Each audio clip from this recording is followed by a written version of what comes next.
الحمدللہ رب العالمین والصلاة والسلام علی سید الانبیاء والمرسلین والعاقبۃ للمتقین اما بعد فاعوذ باللہ من الشیطان الرجیم بسم اللہ الرحمن الرحیم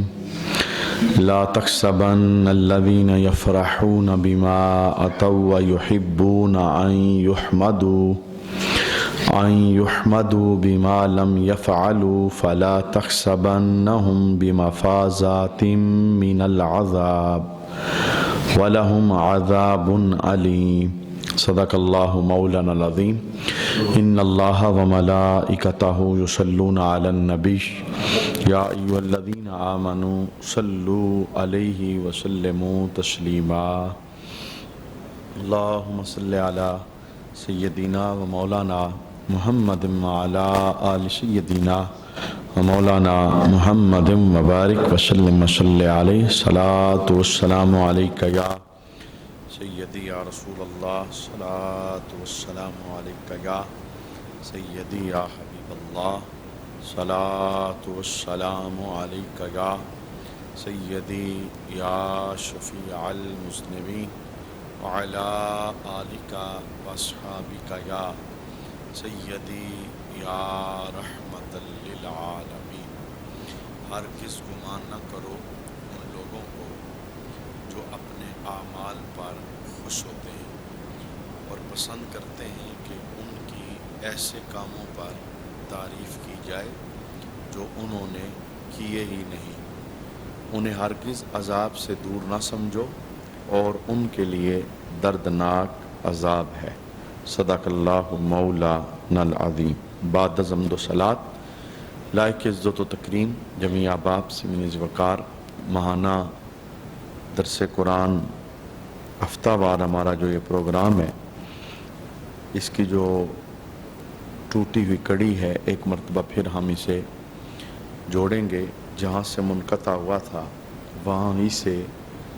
میں نے آیت کریمہ آپ کے سامنے تلاوت کی ہے۔ چونکہ یہ حضور سیدی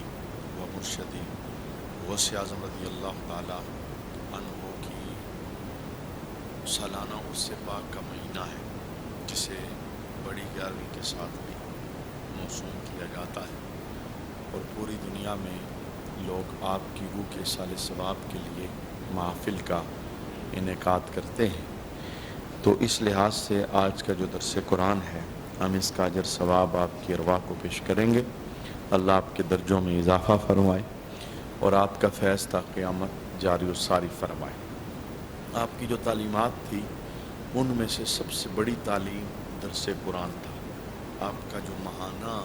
پروگرام ہوتا تھا، درس قرآن کا اجتماع ہوتا تھا، ایک ایک درس قرآن کی محفل میں 70 ہزار لوگوں کا مجمع موجود ہوتا تھا، اور یہ آپ کی کرامت تھی چونکہ اس دور میں اسپیکر وغیرہ، ٹیلی کمیونیکیشن، ساؤنڈ سسٹم اس طرح کا کوئی نظام نہیں تھا، تو 70 ہزار کے مجمع میں سب تک آواز پہنچانا یہ حضور سیدی و مرشدی غوث اعظم رضی اللہ تعالی عنہ کی کرامت تھی۔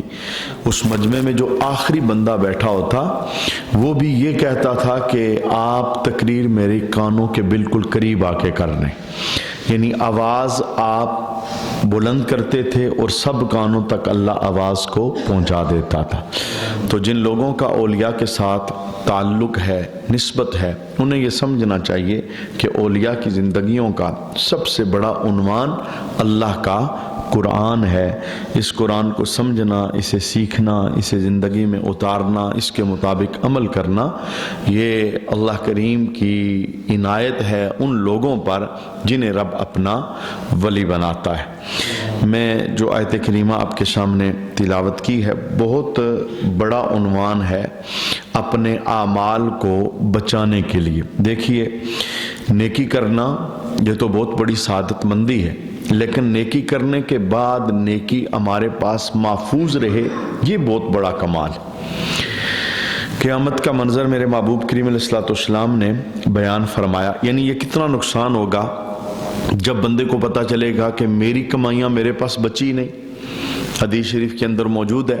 آقا حضور رحمت عالم صلی اللہ علیہ وآلہ وسلم ارشاد فرماتے ہیں کہ قیامت کے دن ایک جماعت اللہ کے دربار کے اندر پیش ہوگی۔ جب وہ اللہ تعالیٰ کے بالکل سامنے پیش ہوں گے تو ان کے پاس جو ان کے اعمال ہیں وہ تہامہ پہاڑ جتنے عمل ہوں گے، یعنی ایک پہاڑ کا نام آقا حضور نے لیا، فرمایا اتنے بڑے بڑے عمل لے کر وہ اللہ کے دربار کے اندر پیش ہوں گے، لیکن جیسے ہی دربار خداوندی میں ان کی حاضری ہوگی تو ان کے جتنے اعمال ہیں وہ گرد و غبار بن کر اڑ جائیں گے، یعنی کوئی عمل بھی ان کے پاس بچے گا نہیں۔ تو آپ سمجھ سکتے ہیں کہ کتنا بڑا نقصان ہے۔ انسان تو یہ سمجھ رہا ہے کہ میرے پاس بڑی کمائی ہے، نمازیں ہیں، روزے ہیں، حج ہے، زکاتیں ہیں، صدقات ہیں۔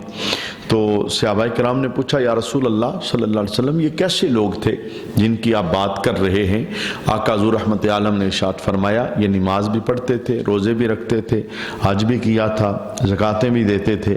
تو ان کا جرم پھر میرے محبوب کریم علیہ السلام نے بیان فرمایا یہ وہ لوگ تھے جن کے سامنے کبھی کوئی حرام چیز آ جاتی، نمازی ہونے کے باوجود چپ کر کے اسے لے لیتے تھے، چپ کر کے اسے دیکھ لیتے تھے، چپ کر کے اس حرام چیز سے استفادہ لے لیتے تھے۔ تو ایک جرم کی بنا پر ان کے اعمال کو ضائع کر دیا گیا۔ تو اس حدیث کو بیان کرنے کا مقصد یہ ہے کہ نیکی کرنا یہ کمال ہے، لیکن نیکی کو بچانا یہ اس سے بڑا کمال ہے۔ تو جو آج کی آیت کریمہ کا عنوان ہے وہ ہے عجب پسندی، وہ ہے اپنی نیکیوں کا چرچا، وہ ہے اپنے عملوں کی واہ واہ، وہ ہے اعمال دکھلاوے کے لیے کرنا، ریاکاری کے لیے کرنا۔ رب کائنات نے فرمایا وَلَهُمْ عَذَابٌ عَلِيمٌ، ان کے لیے دردناک عذاب ہے جو اپنے عملوں کو اس وجہ سے کرتے ہیں کہ وہ عمل دیکھے جائیں، دکھایا جائے، اس میں کوئی اخلاص مندی نہیں ہوتی، اس کے اندر کوئی اللہ رب العالمین کی رضا شامل نہیں ہوتی۔ جو کام رب کی رضا کے لیے کیا جاتا ہے وہی کام اجر والا بھی ہوتا ہے، وہی ثواب والا بھی ہوتا ہے، وہی نامہ اعمال میں بچتا ہے، وگرنہ عمل ہو جاتا ہے پر وہ بچتا نہیں ہے، کیونکہ جب عمل کے اندر خرابی آتی ہے نیت کی تو وہ عمل ضائع ہو جاتا ہے۔ یعنی عمل تو ہوا ہے، کام تو ہوا ہے پر بچا نہیں۔ نقصان یہ ہے کہ بچا نہیں۔ بندے نے سمجھا ہے میں نے کام کیا ہے، اچھا اس کی اہمیت کیا ہے؟ پہلے میں کچھ حدیثیں اس پر آپ کے سامنے بیان کرنا چاہتا ہوں کہ آقا حضور رحمت عالم صلی اللہ علیہ وآلہ وسلم نے دکھلاوے کے لیے عمل کرنے کی کتنی سخت مذمت فرمائی اور اس کا نقصان کیسے کیسے بیان فرمایا۔ دعا کریں کہ اللہ ہمیں اخلاص مندی کی دولت عطا فرمائے، عملوں کی واہ واہ، اپنی واہ واہ اور عجب پسندی اور اپنا چرچا، اپنے نام کی واہ واہ، شہرت، یہ ساری چیزیں ایسی ہیں جو انسان کی جو مذہبی زندگی ہے اسے برباد کر کے رکھ دیتی ہیں۔ تو حضرت جندب رضی اللہ تعالی عنہ آپ اس حدیث کے راوی ہیں۔ آقا حضور رحمت عالم صلی اللہ تعالی علیہ وآلہ وسلم نے ارشاد فرمایا کہ جو بندہ شہرت طلب کرے گا، یعنی اپنی واہ واہ، جو بندہ شہرت طلب کرے گا تو قیامت کے دن اس کے عیبوں کی تشہیر کی جائے گی۔ جیسے اللہ تعالیٰ کی جو ذات ہے، اللہ عیب چھپاتا ہے، وہ ستار العیوب ہے، دنیا میں بھی وہ عیبوں پہ پردے ڈالتا ہے، اور قیامت کے دن اسپیشلی جو نامہ اعمال ہے جس کے اندر جب میزان لگے گا، عمل تلے جائیں گے، تو جو برائیوں والا پلڑا ہے حدیث کے اندر موجود ہے اسے کالے رنگ کا بنایا جائے گا، اور نیکیوں والا پلڑا وہ شیشے کی طرح ہوگا، یعنی ہر نیکی باہر سے نظر آئے گی، لیکن برائیاں پلڑے میں ہوں گی، باہر سے نظر نہیں آئیں گی۔ یعنی اللہ تعالیٰ جو اس کی عادت جاریہ ہے اس کا اظہار کرے گا کہ عیبوں کو لوگوں کے سامنے نہیں کرے گا، عیب تو ہوں گے لیکن وہ کسی کے سامنے اللہ نہیں کرے گا۔ لیکن یہ جو بندہ ہے، کون بندہ جو شہرت چاہتا ہے، جو اپنے اعمال کی بڑائی چاہتا ہے، جو واہ واہ چاہتا ہے، تو میرے محبوب کریم علیہ السلام نے فرمایا پھر قیامت کے دن اس کے عیبوں کی تشہیر کی جائے گی، یعنی اس جرم کی سزا اسے حشر کے اندر یہ ملے گی کہ دنیا کے اندر عجب پسندی اس کا شیوا تھا، واہ واہ اس کا شیوا تھا، چرچا اور شہرت اس کا شیوا تھا، اور یہ اپنے اعمال دکھانا چاہتا تھا، بولنا اور بتانا چاہتا تھا، دل کے اندر ریاکاری کا مرض وہ پیدا ہو چکا تھا، اخلاص کی دولت نہیں تھی، تو قیامت کے دن اس کے عیبوں کی تشہیر کی جائے گی، یعنی رب دنیا کے اندر عیب چھپاتا ہے تاکہ قیامت کے دن بھی عیبوں کو چھپا کر رب رحمت کا اظہار کرے، لیکن جسے دنیا کے اندر یہ عادت پڑ جائے کہ وہ اپنی نیکیوں کو ظاہر کرتا پھرے، اپنے اعمال کو ظاہر کرتا پھرے، ریاکاری کا مرض جسے لاحق ہو جائے، فرمایا بزم حشر کے اندر پھر اس کے عیبوں کی تشہیر کی جائے گی۔ حدیث شریف کا دوسرا جملہ فرمایا جو بندہ لوگوں کو دکھانے کے لیے عمل کرے گا تو اللہ تعالیٰ اسے اس کا بدلہ دے گا، یعنی کس چیز کا بدلہ؟ اس بات کا بدلہ کہ تو دکھانے کے لیے عمل کیوں کرتا تھا، بدلے کا معنی کہ اسے اس کی سزا ملے گی۔ وہ سزا کیسی ہوگی کہ بزم حشر کا نقشہ میرے محبوب کریم علیہ السلام نے بیان فرمایا کہ کچھ لوگ اللہ کے دربار میں جب اپنے نامہ اعمال چیک کریں گے نا، وہ کام بھی نہیں ہے، وہ کام بھی نہیں ہے، چونکہ جو بندے نے کیا ہوتا ہے تو بندے کو پتا ہوتا ہے۔ ایک بندہ ساری زندگی نمازیں پڑھتا ہے تو اسے پتا ہے میں نمازی ہوں، ایک بندے نے حج کیا تو اسے پتا ہے میں حاجی ہوں، ایک بندہ پوری زندگی زکاتیں دیتا رہا تو اسے پتا ہے میں زکات دینے والا بندہ ہوں، صدقے کرنے والا بندہ ہوں، میں اللہ کی راہ میں مال دینے والا بندہ ہوں۔ لیکن جب یہ بندہ بزم حشر کے اندر نامہ اعمال اپنا کھلا ہوا، یہ ایک حشر کی ایک گھڑی ایسی آنے والی ہے جب نامہ اعمال ہاتھوں میں دیا جائے گا، کہا جائے گا اقرا کتابک، پڑھ اپنی کتاب، 60 سالہ 70 سالہ 50 سالہ جو تو نے کمائی کی ہے ہم نے سارا لکھ رکھا ہے، ایک ذرہ بھی ہم نے نہیں چھوڑا، تو نے کیا ہم نے لکھا، تو نے سوچا ہم نے لکھا، ہر عمل اس نامہ اعمال کے اندر موجود ہے۔ تو جب بندہ اپنی کتاب پڑھے گا تو بہت ساری نیکیاں غائب پائے گا، بہت سارے عمل وہ دیکھے گا نہیں یہ لکھے ہوئے، حالانکہ لکھے جانے چاہیے تھے نہیں ہیں۔ تو وہ قیامت کے دن جب اعمال کی جزا دی جائے گی، ہر بندے کو اس کے عمل کی جزا دی جائے گی، تو وہ اللہ سے پوچھے گا مولا میری وہ نیکی، میرا وہ عمل، اس کی مجھے جزا نہیں ملی، فلاں کام مجھے اس کا ثواب نہیں ملا، اس کا مجھے اجر نہیں ملا، تو اللہ اسے کیا جواب دے گا؟ اللہ ارشاد فرمائے گا آج جاؤ جزا اس سے لو جس کی خاطر تو نے کام کیا تھا، تمہارا عمل تو ہماری خاطر تھا ہی نہیں، تم نے کام کیا پر ہماری خاطر نہیں کیا، کام جب ہماری خاطر ہوگا پھر جزا ہوگی، کام تو ہو جاتا ہے وہ تو رکتا نہیں ہے، یعنی کوئی بھی عمل کریں عمل تو ہو جاتا ہے، عمل میں کوئی رکاوٹ نہیں ہے، لیکن جب عمل میں نیت خراب ہوتی ہے،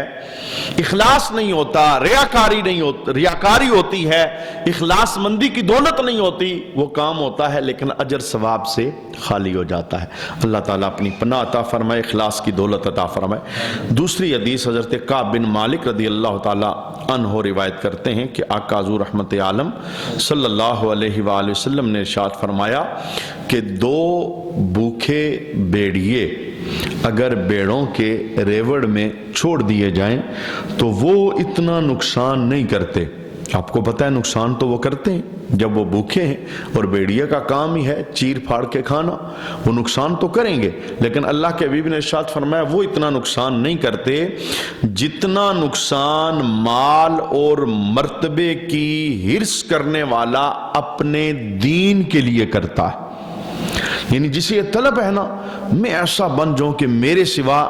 اس میدان کے اندر کوئی نظر نہ آئے، مال میں، مرتبے میں، شہرت میں، واہ واہ میں، دوڑ ہی دنیا کی ساری ہے، اس نے یہ کیا تو میں یہ کروں گا، وہ وہاں پہنچا تو میں یہاں پہنچوں گا، یعنی ایک دوسرے کے ساتھ دوڑ ہی ساری دنیا کی ہے۔ تو میرے محبوب کہتے ہیں کہ جو مرتبے اور مال کی ہرس بندے کے دین کو نقصان دیتی ہے، کیونکہ جب یہ ہرس بندے کے دل کے اندر پیدا ہوتی ہے نا کہ دنیا میں فلاں سے آگے بڑھ جاؤں، حرام حلال کا فرق ختم کرتا ہے، پھر اسے اس بات کی فکر ختم ہو جاتی ہے کہ جو آ رہا ہے حرام کا ہے یا حلال کا ہے، کیونکہ اس نے دنیا کی دوڑ میں ایک دوسرے سے آگے بڑھنا ہے، اس نے اپنا نام پیدا کرنا ہے، شہرت پیدا کرنی ہے، مقام مرتبہ بنانا ہے، سٹیٹس بنانا ہے، اور معاشرے کے ساتھ وہ مل کے چلنا چاہتا ہے، آگے بڑھنا چاہتا ہے۔ یہ جو سوچ ہے، فرمایا یہ جو ہرس اندر انسان کے پیدا ہوتی ہے، واہ واہ کی، مرتبے کی، مال کی، لالچ کی، یہ انسان کے دین کو اتنا نقصان دیتی ہے۔ دو بھوکے بھیڑیے بکریوں کے ریوڑ میں، بھیڑوں کے ریوڑ میں چلے جائیں، وہ اتنا نقصان نہیں کرتے جتنا یہ چیز انسان کے دین کے اندر نقصان کرتی ہے۔ ہم نے اپنی تجربے کی نظر سے اس بات کو دیکھا ہے کہ جن لوگوں کو مال اور دنیاوی مرتبے کی ہرس اور لالچ پڑی، وہ رب کا دربار بھول گئے، وہ خدائی راہیں بھول گئے، وہ رسولانہ راہوں کے مسافر نہ رہ سکے، وہ شیطان کے قیدی بن گئے، وہ اپنی خواہشات کے پابند بن گئے۔ انہوں نے اپنی خوشیاں بھی اللہ کی رضا کے خلاف کی، انہوں نے اپنی غم کے لمحے بھی رب کی رضا کے خلاف گزارے۔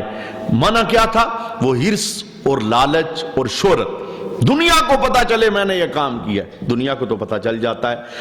لیکن اس کام کی وجہ سے انسان کے دین کو بڑا نقصان ہوتا ہے۔ تیسری حدیث ام المومنین اما عائشہ صدیقہ رضی اللہ تعالی عنہا اسے روایت کرتی ہیں کہ میرے محبوب کریم علیہ السلام نے یہ جو خود پسندی ہے، اعمال کی واہ واہ، اپنی واہ واہ، عمل سب کو پتہ لگ جائے، دکھلاوا، اس کی نوسط کو بیان کرتے ہوئے میرے محبوب نے ارشاد فرمایا اگر خود پسندی کی کوئی شکل ہوتی، یعنی وہ نظر آ رہی ہوتی، چونکہ یہ چیزیں اندر کی ہیں نظر نہیں آتی، نیت کے ساتھ سارا تعلق ہوتا ہے، بندہ کام کس لیے کر رہا ہے یہ تو اسے ہی پتہ ہے، کوئی دوسرا اس کی نیت پہ فتویٰ نہیں لگا سکتا، لیکن ہے کہانی یہ اندر کی۔ میرے محبوب فرماتے ہیں اگر یہ نظر آتی ہوتی صورت کی طرح، اس کی کوئی شکل صورت ہوتی، تو آقا حضور ارشاد فرماتے سب سے بد صورت ہوتی ہے خود پسندی، واہ واہ، ریاکاری، دکھلاوا۔ اگر یہ نظر آتا ہوتا کوئی صورت کے اندر، حضور فرماتے سب سے بد صورت ہوتی ہے، کیونکہ یہ چیز ہی ایسی ہے جس کے اندر خوبصورتی نہیں ہے، بدصورتی ہے۔ یہ ہم نے تیسری حدیث اس کی مذمت کے اندر سماعت کی، اور حضرت حسن بن علی سے روایت ایک چوتھی حدیث، آقا حضور رحمت عالم صلی اللہ تعالی علیہ وآلہ وسلم نے ارشاد فرمایا کہ خود پسندی انسان کے 70 سال کے عملوں کو برباد کر دیتی۔ یہ جو مرتبے کی واہ واہ ہے، شہرت ہے، دیکھا جائے، پتہ لگے، دنیا جان لے فلاں نے یہ کام کیا، یہ ایک ایسا عنصر ہمارے معاشرے کے اندر داخل ہو چکا ہے کہ جس پر مجاہدے کی ضرورت ہے، جس پر بڑے مجاہدے کی ضرورت ہے، نفس مارنے کی ضرورت ہے، بار بار اس اندر کے انسان کے خلاف جنگ کی ضرورت ہے۔ جب بھی یہ طلب اٹھے اخلاص سے خالی عمل کی تو سمجھ لیں بربادی۔ جب بندہ مخلص ہوتا ہے، اللہ کی رضا کی خاطر ہوتا ہے، تو کام کا نتیجہ اور ہوتا ہے۔ احیاء العلوم کے اندر امام محمد غزالی رحمت اللہ تعالی علیہ، آپ نے بنی اسرائیل کے ایک عابد کی کہانی بیان فرمائی کہ بنی اسرائیل کے دور کے اندر ایک عبادت گزار کو پتہ چلا کہ فلاں علاقے کے اندر لوگ درخت کی پوجا کر رہے ہیں، ایک درخت کو انہوں نے اپنا الہ بنایا ہوا ہے، سارے درخت کے سامنے سجدہ کرتے ہیں۔ تو اسے اس بات پہ بڑا غصہ آیا، اس نے کہا، کلاڑا اس نے لیا، اس نے کہا میں جڑ سے درخت کاٹ دوں گا۔ اللہ چھوڑ کے لوگ درخت کے سامنے جھکتے ہیں۔ کلاڑا لے کے جب وہ درخت کی طرف بڑھا تو رستے میں شیطان انسانی صورت میں ایک نیک ولی کی صورت کے اندر، شیخ کی صورت کے اندر سامنے کھڑا ہو گیا، کیونکہ سوائے رسول اللہ صلی اللہ علیہ وآلہ وسلم کے ہر ایک کی صورت میں آ سکتا ہے شیطان، ماں کی صورت میں، باپ کی صورت میں، عالم کی صورت میں، امام کی صورت میں، خطیب کی صورت میں، پیر کی صورت، کسی صورت میں بھی آ سکتا ہے۔ اب اس آواز کو پہچاننا کہ یہ آواز رحمانی ہے یا شیطانی ہے، یہ اللہ کی عطا کے بغیر بڑا مشکل۔ یہی وجہ ہے حضور سیدی و مرشدی غوث اعظم رضی اللہ تعالی عنہ جب نماز آپ ادا کر رہے تھے تو شیطان نے سانپ کی شکل اختیار کی اور دوران نماز وہ چھت سے ایسے گرا نیچے، اس لیے کہ ان کی توجہ ہٹے، لیکن یہ اللہ والے تھے، انہوں نے توجہ نہ ہٹائی۔ شیطان نے پھر ایک دوسرا وار کیا، جب آپ نماز سے فارغ ہوئے تو بادلوں میں سے اس نے ایک آواز دی، بادلوں میں سے. کیا کہنے لگا؟ کہنے لگا عبد القادر میں تیرا رب بول رہا ہوں، تو نے مجھے راضی کر لیا، اب نماز کی کوئی ضرورت نہیں. تو چونکہ عبد القادر یہ خالی پیر نہیں تھا بلکہ یہ عالموں کا عالم، 1,00,000 شاگردوں کو پڑھانے والا سب سے بڑا عالم. لوگوں نے تو ان کی جو تعریف اور معرفت کی ہے وہ تو خالی پیری مریدی کے اس زمرے کے اندر کے 11ویں کا لنگر تیار کرو، باقی قرآن حدیث کے ساتھ ان کا کوئی تعلق نہیں ہوتا. لیکن حضور سید و مرشد غوث اعظم رضی اللہ تعالیٰ عنہ سب سے بڑے عالم، آپ نے اپنے علم سے سوچا کہ یہ آواز تو نبیوں کو نہیں آئی، سب سے زیادہ عبادت تو نبیوں نے کی ہے. آقا حضور رحمت عالم پوری رات اللہ کے دربار کے اندر سجدہ کرتے، پاؤں میں سوجن آ جاتی، ورم آ جاتا. تو آپ نے سوچا یہ آواز تو رسول اللہ کو نہیں ہے، عبد القادر کو کیسے آ سکتی ہے؟ آپ نے فوراً کہا لا حول ولا قوت الا باللہ العلی العظیم، اے شیطان یہ تو ہے، یہ میرے رب کی آواز نہیں ہو سکتی، میں نماز پڑھتا ہوں، نماز پڑھتا رہوں گا. اچھا اب شیطان نے دیکھا دوسرا وار بھی ناکام ہوا تو اس نے ایک تیسرا وار کیا. وہ بندہ دیکھ کے جال پھینکتا ہے، بندہ دیکھ کے لفظ بولتا ہے. تو کہنے لگا عبد القادر تجھے تیرے علم نے بچا لیا، یعنی آج تو میں تجھے لوٹنا چاہتا تھا لیکن تجھے تیرے علم نے بچا لیا. تو شیخ عبد القادر جیلانی نے اس کے تیسرے وار کو بھی ناکام کیا. کہا ظالم مجھے میرے علم نے نہیں بچایا، مجھے میرے رب کے فضل نے بچایا ہے. معنی کیا ہے کہ یہ شیطان لعین یہ تو کسی صورت میں بھی سامنے آ سکتا ہے اور یہ اپنا کام کرواتا ہے. چھوٹی سی خواہش دل کے اندر پیدا کر کے عمل کو برباد کروا دیتا. تو وہ نیک بندے کی صورت میں سامنے کھڑا ہو گیا عابد کے، کہنے لگا بھئی کہاں جا رہے ہو؟ اس نے کہا فلان جگہ پہ لوگ درخت کی عبادت کر رہے ہیں، میں اس درخت کو جڑ سے کاٹنا چاہتا ہوں. تو اب شیطان جو بزرگ بنا ہوا تھا تو یہ اس عابد کو سمجھاتا ہے، کہتا ہے دیکھ درخت تیرا کیا نقصان کرتا ہے، تو اپنی عبادت کر، تجھ پر کوئی رب کی طرف سے لازم تو نہیں کہ تو درخت کاٹے. اگر درخت کاٹنا ہوتا تو اس وقت روئے زمین پہ کتنے نبی ہیں، رب کسی نبی کو وہی کر دیتا، درخت کٹوا دیتا. اور رہی بات یہ کہ تو درخت کاٹے گا تو بندے کسی اور درخت کے پاس چلے جائیں گے، جو وہ کر رہے ہیں وہ رکیں گے کب؟ لیکن اس بندے پر اخلاص کا جو جذبہ تھا وہ حاوی تھا. اس نے کہا نہیں میں کاٹوں گا. وہ سامنے کھڑا ہو گیا، اس نے کہا میں نہیں جانے دوں گا. تو اس عابد نے شیطان کو زمین پر گرایا اور گرانے کے بعد شیطان کے سینے پہ بیٹھ کے اس شیطان نے کہا بھئی مجھے چھوڑ، میں تیرے ساتھ ایک سودا کرتا ہوں، اگر میری بات تجھے لگی تو ٹھیک ہے، نہ لگی تو جا کے درخت کاٹ دینا. اچھا جب عابد سینے سے اٹھا نا تو شیطان نے اب اس پر ایک اور وار کیا. کہنے لگا دیکھ تو جا کے درخت کاٹے گا نا، ایک یہ ہے کہ تو جا کے درخت کاٹ، میرا تیرے کے ساتھ کوئی تعلق نہیں. دوسرا یہ ہے کہ اگر تو درخت نہ کاٹے، ہر روز تیرے سرہانے کے نیچے میں 2 درہم رکھوں گا، ہر روز تیرے سرہانے کے نیچے 2 درہم ہوں گے. صبح اٹھ کے تو غریبوں میں اسے تقسیم کرنا، اللہ تجھے اس کا اجر اور ثواب دے گا. درخت اگر کاٹ رہا ہے وہ تو کٹ جائے گا، نیا درخت پیدا ہو جائے گا، جو کرنے والے وہ کرتے رہیں گے. تو اس عابد نے سوچا اس کی بات تو ٹھیک ہے، یہ بھی بڑا ثواب ہے، 2 درہم مجھے روز ملیں گے تو میں اللہ کی راہ میں صدقہ کروں گا، غریبوں کی مدد ہو جائے گی، یتیموں کی مدد ہو جائے گی، تو میں یہ کام نہیں کرتا. اس نے کلاڑا واپس رکھا اور واپس گھر میں چلا گیا. پہلی رات اس نے دیکھا جناب صبح بستر کے نیچے 2 درہم پڑے، دوسری رات پھر اس نے دیکھا بستر کے نیچے 2 درہم پڑے، تیسری رات دیکھا تو 2 درہم بستر کے نیچے نہیں تھے. اب تیسرا دن جب چڑھا نا اسے پھر غصہ آ گیا، اس نے کہا اب نہیں چھوڑوں گا. کلاڑا اٹھایا، دوبارہ جناب درخت کاٹنے کے لیے گیا تو بیچ رستے میں پہنچا تو شیطان پھر سامنے آ گیا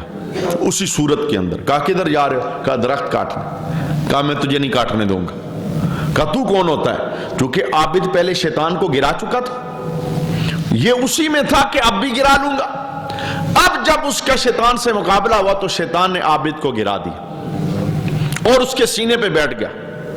اور اسے کہنے لگا ایک قدم بھی آگے بڑھا تو میں تیری گردن اتار دوں. اس عابد پر کپ کپی طاری ہوگی، بے بس ہو گیا. اس نے کہا تو نیچے اتر، میں نہیں جاؤں گا.